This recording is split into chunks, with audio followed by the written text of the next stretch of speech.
Alma Whitten, Google's Global Engineering Privacy Lead.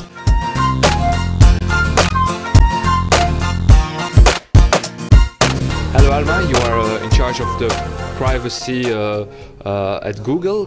For many people, Google is the best friend on the internet, but it's also a very powerful friend. And we don't know all the time what Google intends to do actually with our data.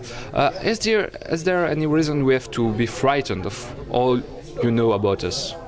It is the mysteriousness that is scary to people. It's the questions that have not yet been answered. What we are actually doing is not scary. It is only the unknown. There is the data that is associated with a Google account.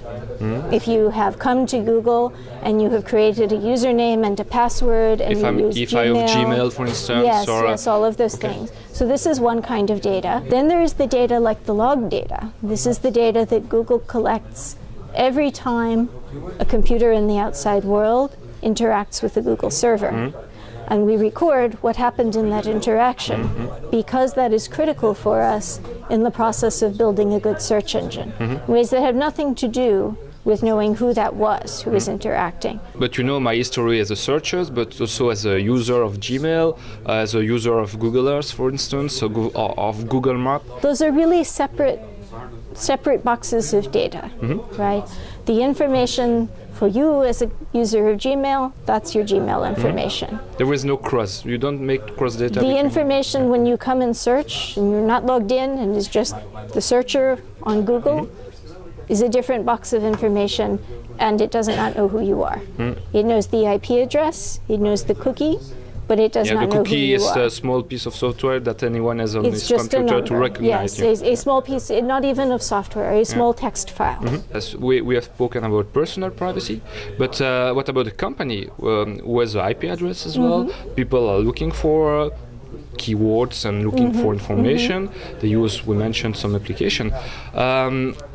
It can be also critical information you can have about companies. Do you use that information? In the search logs, we do not know whether we do not look to see, we do not know whether that search came from someone at a company. So these are the records that are created of all searches. If you have an account and you are logged in and you have turned on web history because you say, I want this to be recorded with my account, then it will also be recorded there in a separate way, but that's separate. The big box of data that records all of the searches that are done by anyone at any time, we don't know who you are, we don't know if that is a company, and we would not look to see. Okay. About the search, I'm of course a user of Google, as well, a lot of human beings, I guess. But the fact is, sometimes I see that my search results are pretty relevant according to my data, I guess. Sometimes I feel also jailed by the data I've provided in my history as a searcher when I'm in another mindset maybe, or with another look at something I want to have information about. How can I deal with that actually? To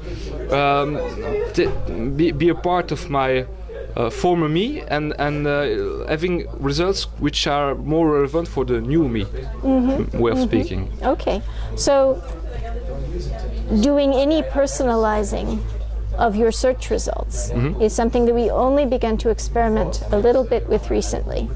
And you can turn that off if you prefer. When we do that, we always show the option to say that we are doing this, and if you click on that, you can say don't do it. And we will not do it. Very last question. What about the social networks data? More and more people are browsing the web through social networks. Can you access those data? I think this always comes back to the principles of if we are doing something, we'll be transparent about it. Right? If we are using your information to do something, we will be clear to you about the fact that we are doing that. So if we're not telling you we're doing it, then it is safe for you to feel we're not. Thank you very much, Alma. Thank you.